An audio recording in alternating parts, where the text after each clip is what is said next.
First, I would like to put some words on to make sure that we will not mix things. When I will talk about wild bees in nests, that means they are in natural cavities. Then, if we'll be talking about tree beehive, it's a man-made structure, but in a living tree, like this one to the left. Log hive, it's something like that what you have, which inside is exactly the same like tree beehive, except that is hung on the tree. And I will not talk about log hives on the ground. This term log hive is only reserved to this structure high up in the tree. So I think that it's good to mention that tree beekeeping once was a really important profession, and that honey was the most valuable product of the forest, even more valuable than timber. And that was the period of time from Middle Ages up to 16th century. This is a good example of these figures here. It shows you how many tree hives and log hives used to be in the forest those days.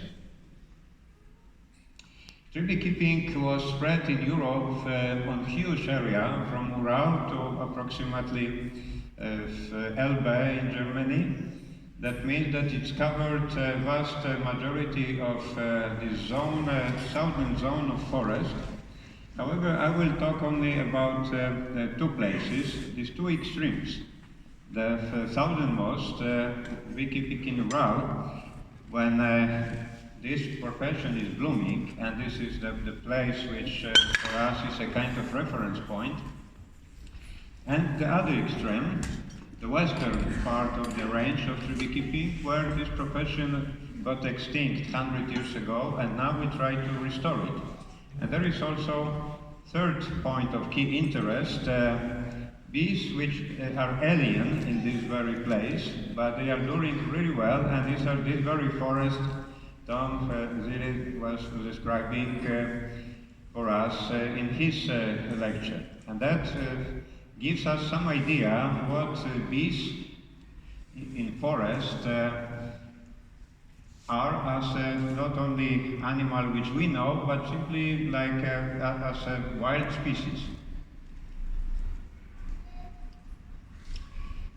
What is really interesting that this tree beekeeping in Ural, in this area of Russia which is called Bashkortostan, this profession there is still in something which we can consider as the tree beekeeping of the best in modern times, because it has solid economic background. You can buy beehive honey, generally honey from wild bees, for 50 euros from the designer, from tree beekeeper, and pay 200 euros in Moscow. It's sort of national pride. But what is even more important from our perspective, there is an area called Shulgantash in Bashkortostan, nature protection area of really high status in terms of nature protection, IUCN categories, which was specially created to protect wild bees. And management of this protected area is oriented on this wild bee variety, Apis mellifera mellifera, called buryzańska, where tree beekeeping is not considered as a profession, not considered to be as an activity focused on collecting honey, but it's a nature of active, it's a tool of nature conservation. It's simply meant to make sure that this wild bee in this area will have a strong and stable population which will not be in risk of extinction. And that is very important for us, this information, because we wanted to start thinking about beekeeping, especially from the perspective of protecting wild bees. Not just to bring back to Poland, Germany, and other countries very interesting, rich tradition of managing forests and collecting honey. But to find ways how we can put this modern beekeeping based on rural experience in settings of Central and Western Europe to use it efficiently as a nature conservation tool. Ural is really unique because it's a very special place. There are hilly areas covered with forest which has a tremendous amount of linden, basswood, as for European standards. Because in these very areas, southern Ural, we have 1/3 of linden resources of the whole Europe. So bees have really perfect fit. This forest is not man-planted, it's a natural forest. There are unspoiled rivers. This is something which is difficult to imagine for us living here that it exists. This Zile's place is also different because North America, even if it's the same climatic zone, broadleaf forest has many more species of everything, like tree species, than equivalent forests in Europe. So this alien species in North America, honeybees, in fact found sort of paradise there, forest which is even richer than this forest in which she spent as a species many millions of years of evolution, which is also good to have in mind. So these very good environmental conditions are also a key issue for this bee population to be prone to extinction, even if there are some fluctuations in numbers. Here is also the scale, which is good to know. 700 tree hives and log hives in Shulgantash, in this nature conservation area meant to protect wild bees. And I have a question for you, because majority of you are beekeepers. What do you think, how many bee families annually on average will be in this area? Having in mind that there are 700 of these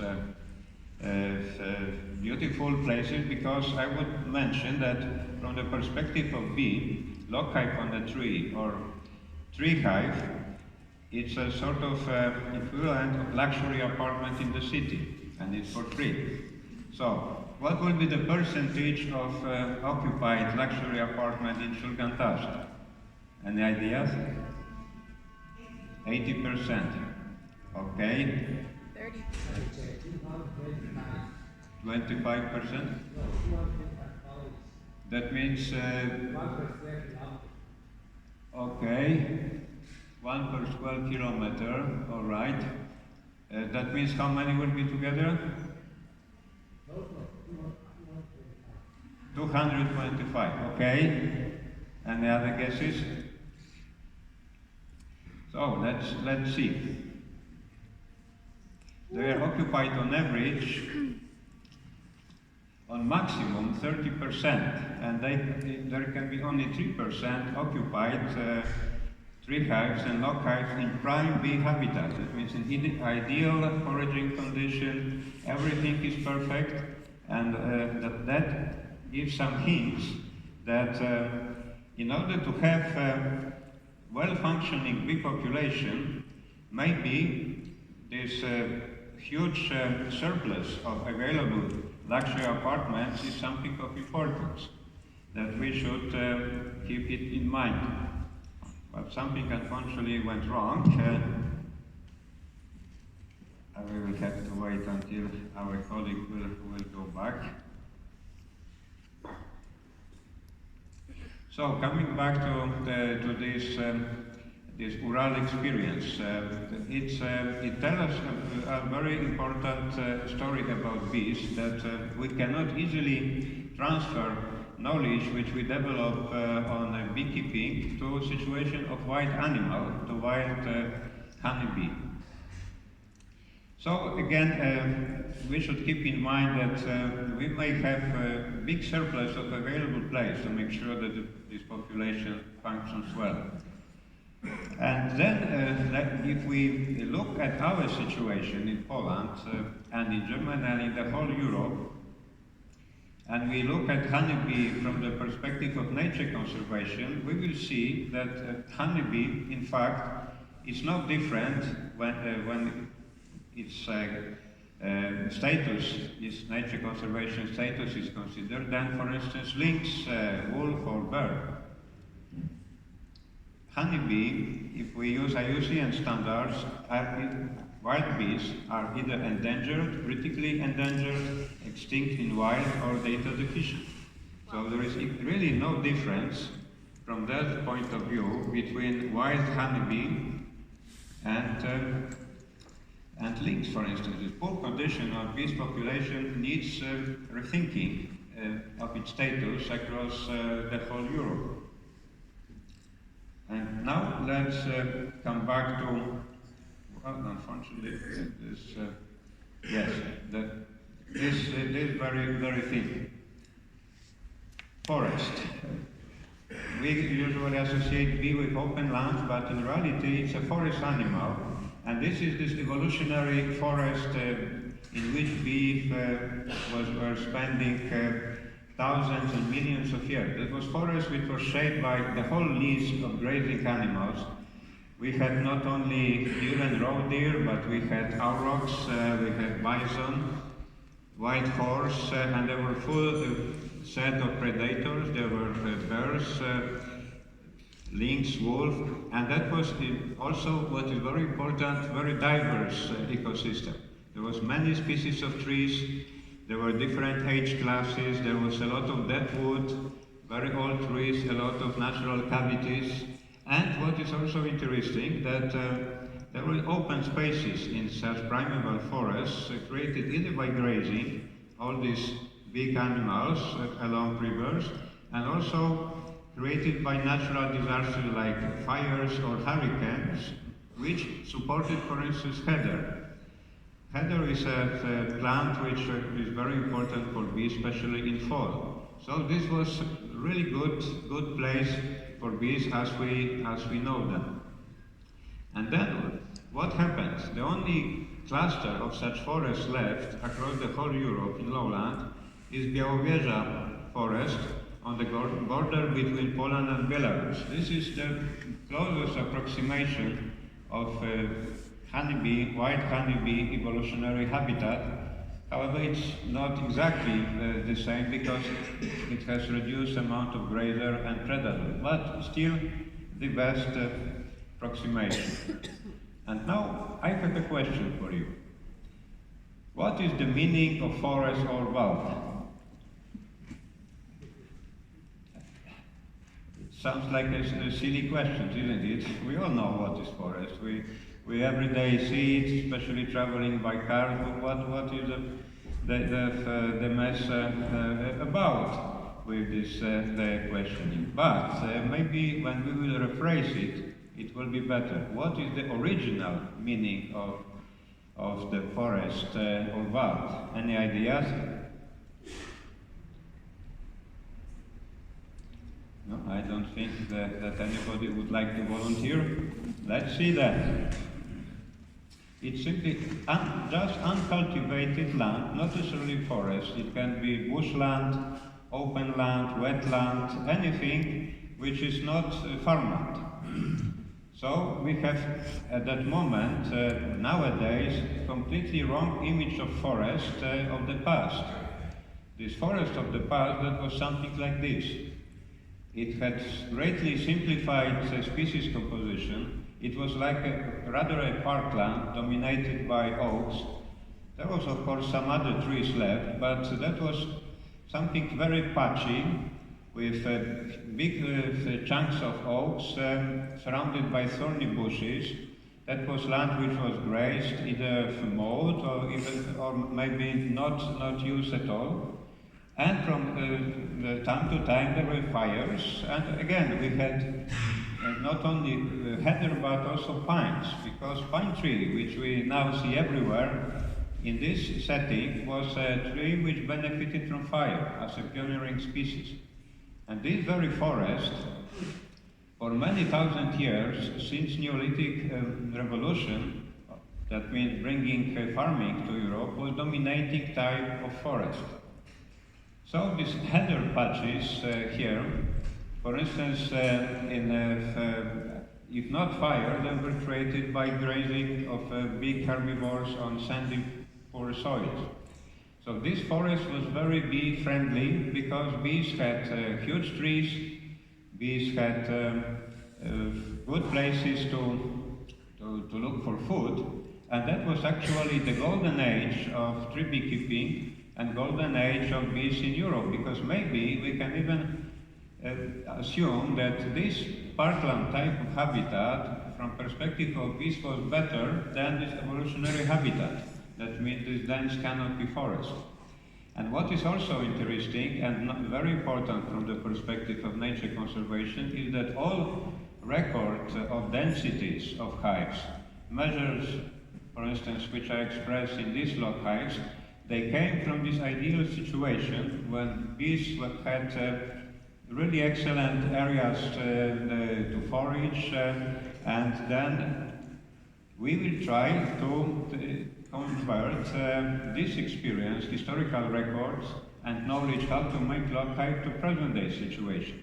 And what we have at that moment in Europe is completely different than what used to be. Let's look at an example from of this principle, Puszcza Augustowska. It's the northernmost corner of Poland, a kind of sub-boreal forest. In this parkland settings, it had 60% of forest canopy and 160 cubic meters of wood per hectare.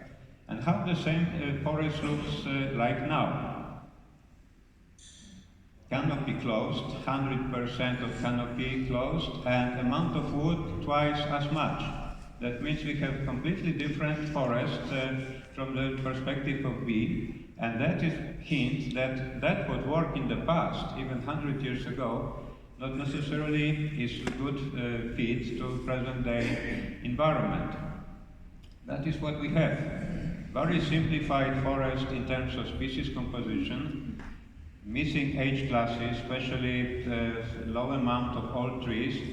Linden nearly eliminated because in modern forestry of planted forest, linden was considered to be a pest, a weed simply, and was not included in planting schemes. No open areas, and then on the other extreme we have huge areas of very simplified farmland, heavily polluted with pesticides. So from the perspective of bees, it's not terribly friendly environment. So the two key factors which now we should consider, that we have shortage of lime, which is the most important source of food for bees in trees, in forest, in fall, and we have shortage of old hollow trees. These type of trees which Tom was presenting and even older. Maybe some of you came across huge oaks with very broad branches. These oaks from old parkland time of landscape, which are now surrounded by forests of the time. So now we have completely different type of habitat mosaic. And what we can do about it? We came to the idea that at least we can cope with one issue. If forest has not enough good holes for bees, we can try to bring tree beekeeping based on rural experience as a measure of protecting wild bees. And we also wanted to invite our Bashkir tree beekeepers friends to Poland for that reason that tree beekeeping as a profession was restricted to very close family units. That was oral knowledge transferred only from father to son, never spread easily outside families. And this knowledge cannot be found in museums, not often in books. There are many gaps in knowledge. So we wanted to ask our Bashkir beekeeping masters to come to us, to bring their tools, to bring their knowledge, to tell us everything what they learned from their fathers, which we cannot otherwise know. And there are little details, when to collect branches with leaves to create a kind of cushion on opening to the hive, how to look at tree, etc. So we wanted also not to create a sort of a life museum, but ask them to bring all modern tools to show us which tool is better, which is not that good for making as quickly as possible good hive. And it turned out that the only modern tool which is efficient is just a chainsaw for the first stages of the work, which some of you know, but all the other stages still, these ancient tools which were perhaps designed several thousand years ago are still out-competing any other modern power-based tools. So this merge of modernity and tradition turned out to be the most efficient way to replicate these old-style hives. And that was a really great pleasure and a chain of goodwill. There are many great people to thank that it happened. When it comes to Western Europe, when we learn already how to do the beekeeping, not only how to build a hive, but how to maintain it, how to collect honey without harming bees, we tried to spread knowledge, and everything started from the first workshop in Switzerland, organized by Free the Bees. Then came workshops in Bavaria, the Fisher Millers. Again, a lot of great people who contributed to this transfer of tree beekeeping to Western Europe. Now I would like to tell you how the situation of this restoration of tree beekeeping looks in Poland. It started in 2007. That was a small project initiated by WWF, which was planned for 2 years, and then the tree beekeeping movement started to catch up and develop by itself. And in the period of time from 2007, when the first tree beehive was built in Białowieża National Park, until 2017, we had around 100 of hives distributed in Poland. As you can see on this map, this red dot, it's a hive in a live tree, and blue dot, it's a lock hive on the tree. And then came surprise. 1,000 hives, lock hives on the trees in 2 years. And that was a sign that we have a really powerful partner in the tree beekeeping, Polish state forests. They decided in southern cordon of Poland put amount of lock hives comparable to that what they learn through cooperation between Polish state forests, which we initiated somehow, and Szulgantarz zapowiednik, that they can put similar amount of lock hives on trees like in Szulgantarz, but not for the purpose of beekeeping in this traditional way. They don't intend to harvest honey, nothing like that.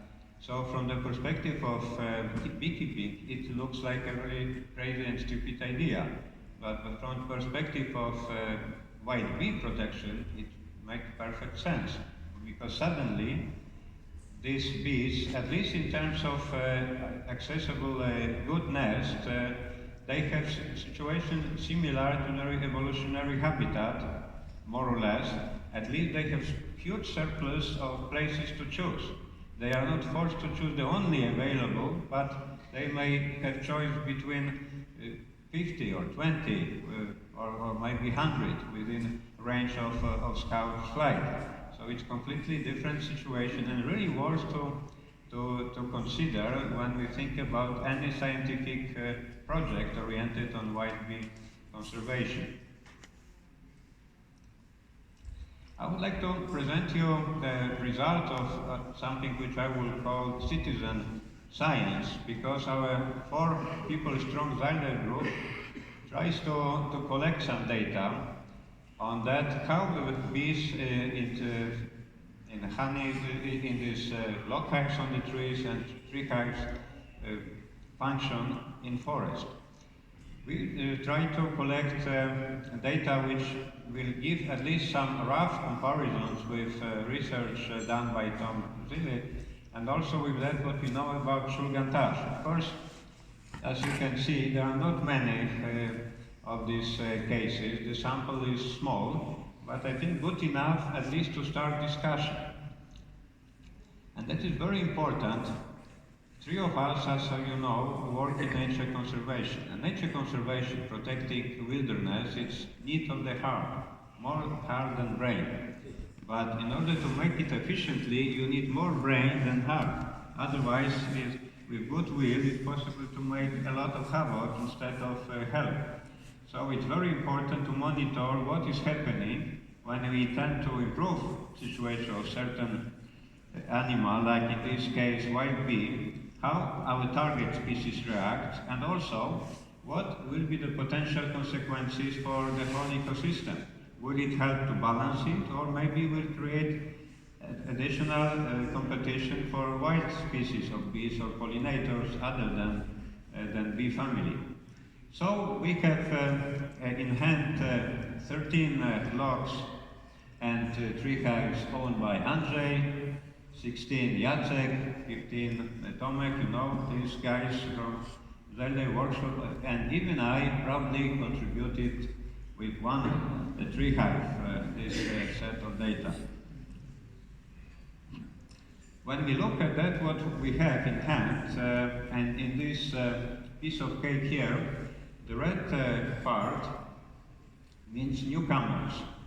These are these bee youngsters, that means bee families who established themselves as a swarm.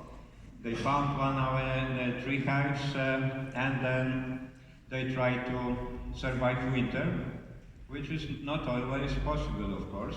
And then we have second category, winter survival, this blue section, and little and not very important piece of artificial colonization of this hive, when we try to put in these 3 hives, primitive breeds of bees, which genetically are very close to Mellifera mellifera. They were not treated with varroa much, only 5% of colonies. Artificial sugar feeding was also limited, so we can consider this set of data as representing more or less reaction of non-managed wild bees to that what we try to offer them, that means these luxury houses. Now honey harvest. The first thing which always interests the modern Zylder is how much honey I can get from the hive. Is it comparable to regular hives or not? And on this graph, these blue columns, they reflect number of tree hives, either in alive tree or log hives. And this line near at the bottom shows how many of these hives produce enough of honey to collect something, which is in fact of symbolic amount. It maybe will be a jar for a friend as a very special gift. So the conclusion is that when we will look at honey harvest, at least it is our attempt, it's not very encouraging.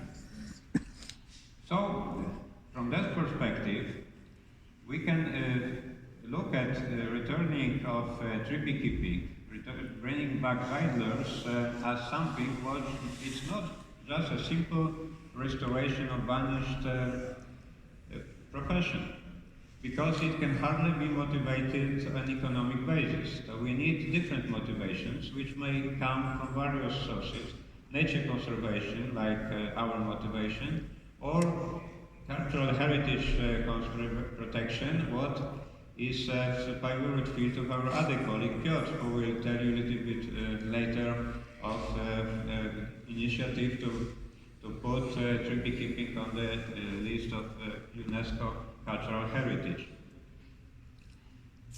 Then, what we can do with it? Is it any room for improvement? I am sure that probably there is room for improvement, but we will have to look more carefully on our data and more carefully on that what we know about wild bees, what is surprisingly not much, because as you noticed, the best research on wild bees we have from the United States, and nearly nothing is known from Europe about real wild bees. And here is another interesting graph. We are providing these luxury homes to the forest, assuming that there is shortage of them. So we would expect that all of them will be occupied, but it's not the case. Blue columns, again, represent number of the hives we put in forest. In these two pieces, Puszcza Pilicka in central Poland, very similar forest to German forest, and this northeast Poland, which is more similar to Estonian or even Finnish forest than any other European. So you can see that it's not that easy thing with this idea of luxury homes. The average rate is 57% of occupation, and what is important, that is much, much higher than that what was recorded in Ural. That means that our hypothesis that there is a shortage of good places for bees is most likely true. But there is also a good question why they are not occupied. I would say that it's relatively safe to say that this much higher occupation than in Ural is indeed indication that we did something right, more or less. Maybe not perfectly, but some success we can have. But there is also sort of a warning signal coming back through this experience that it's not that simple correlation that the more log hives or tree hives you put in the forest, the more bees you will have. Something may not go that smoothly like we hope for.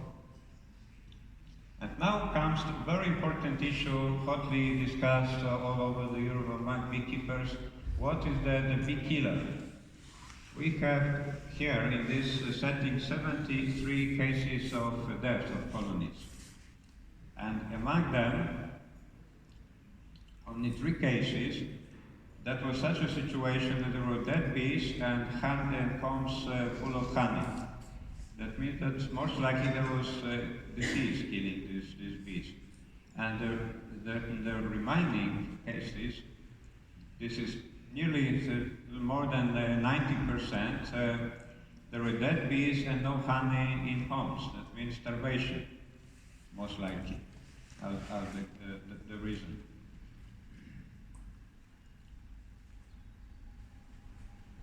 Can I ask you what number of colonies, 70 death of colonies? Excuse me, I have to pass through some difficulties here, so if you don't mind, I will ask you a question later, because the gadget stuck. So now let's look at this graph. When you can see, when we compare this ratio of these newcomers, that means youngsters among wild bees, and already more mature individuals, that means winter survivors, they fluctuate. And there are some years when, first of all, there are quite strong fluctuations, and there are some years where you can see that there are much more of one category than the other. But when we put them together, we sum them, the fluctuations are not that big. And especially interesting is this case, that was really high winter mortality, that very few of these bees were left. And then they were the same season very quickly colonized by newcomers. And now what we can do about it? Should we be glad to or worried? Because in theory it's a perfect thing. We lost bees and we had new bees. Because it may lead to conclusions that maybe there is quite a lot of wild bees in wood, and they found our hives and they recolonize it, or maybe there is also a situation that there are just escapers from apiaries and they colonize it. But let's think about the situation if there were really wild bees. What does it mean that we've got suddenly so many swarms from wild bees, having in mind so low survival and mortality, food shortage. That maybe we created sort of ecological trap, that we offered good homes, but not well placed, and then we are just losing the potential wild bee population. This success, in fact, can be a warning signal if it is interpreted from the perspective of potential wild bee population there.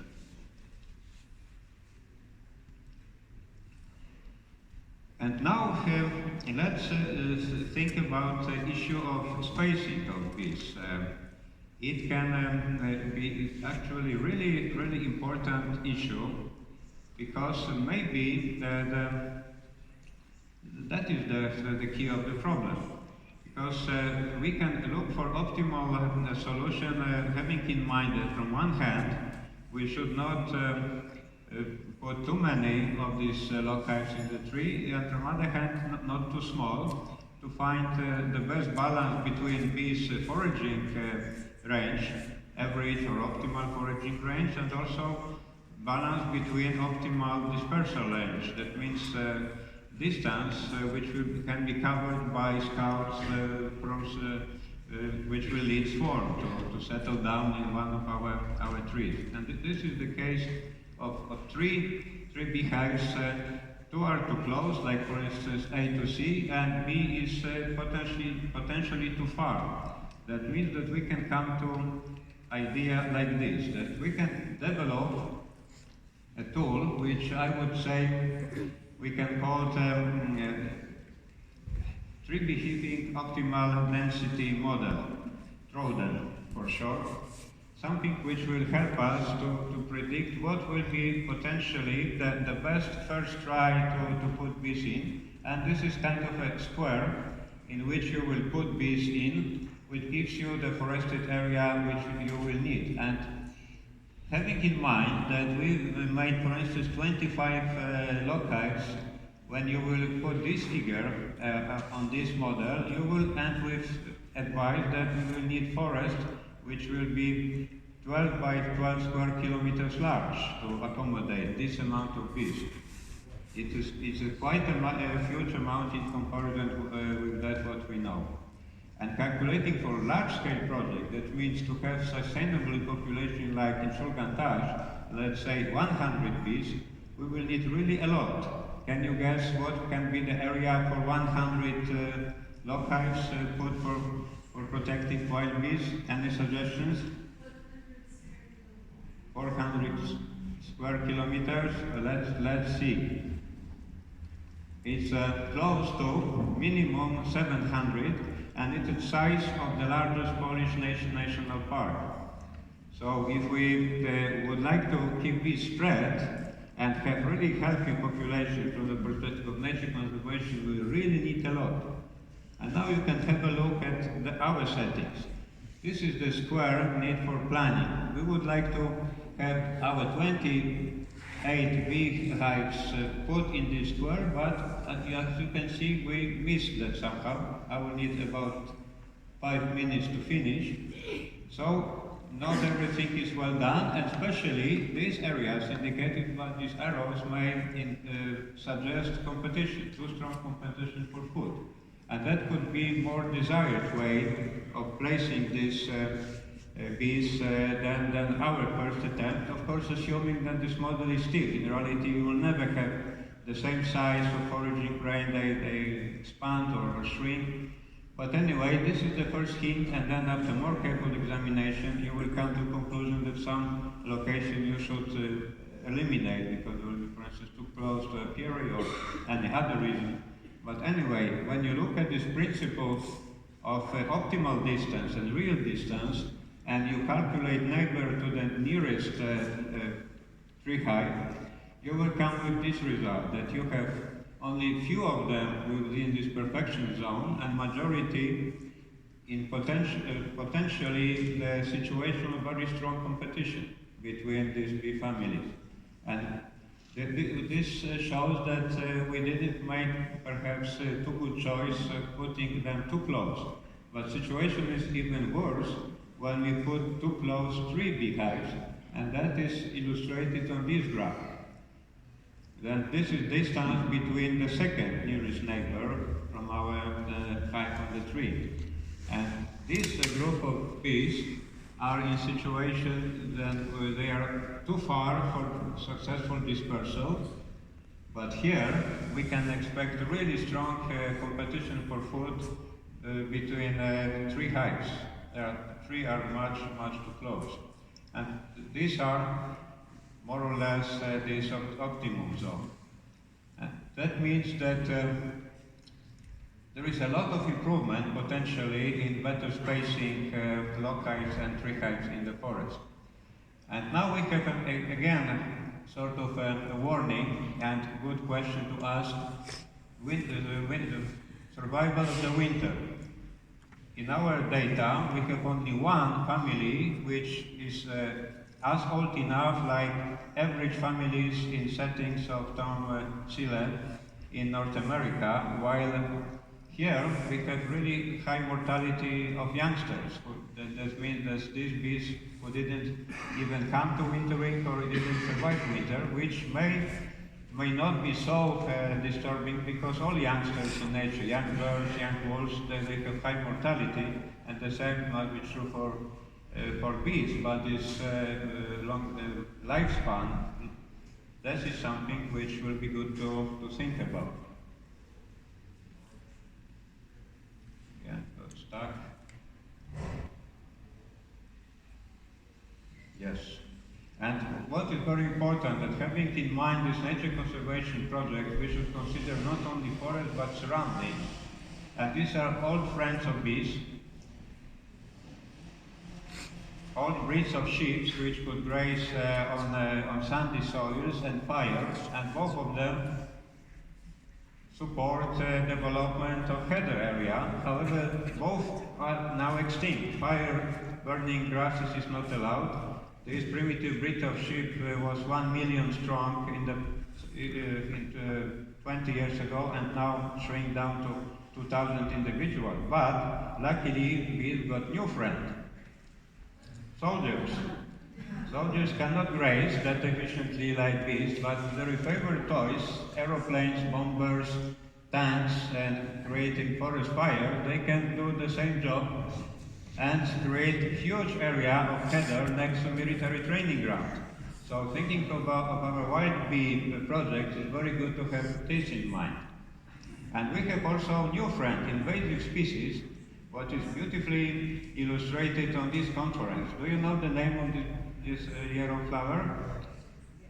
It's goldenrod, invasive alien species from North America, which is really disaster from the perspective of plants, but it's really good friend of bees because it replaces somehow heather blooming late in season. And indeed, alien species could look really beautifully. And now we have proved that military training grounds can be chosen not only for newly extinct bees, but also Polish bison, who established themselves on military training grounds and started to make friends with American Marines to visit these training grounds. And now let's come back to set of final conclusions. This graph from Old Polish Book indicates the whole evolution from tree beekeeping through log hives on the trees down to regular apiaries. And now we try to bring back, to reverse this trend and to restore tree beekeeping. And we are at that moment here. We have already quite extensive knowledge how to build a hive, but we would like to be not here, but here and here with our log hives. The trouble is that majority of them stay in gardens, and log hive in garden is more or less a touristic toy and will not contribute to nature conservation. So we should think about changing the situation. Maybe we should think about building White Honeybee Conservation Working Group, putting everybody together. And I am sure that we have such people who can be willing to do that. So, conclusions are that we have a huge amount of positive energy to use. modern tree beekeeping can be seen from so various perspectives, as you can see here, but the most important thing is that we should consider this, first of all, as a chance for develop further nature conservation and citizen science. The tree beekeeper, modern tree beekeeper, can be guardian of cultural heritage, but first of all should be also nature conservationist. And we need to work on that. We need to formulate, to use simply the same pattern we use for conservation of lynx, wolf, bison, formulate goals. Urgently, we need to develop good practice of tree beekeeping in forest, and we should need to establish monitoring schemes, etc.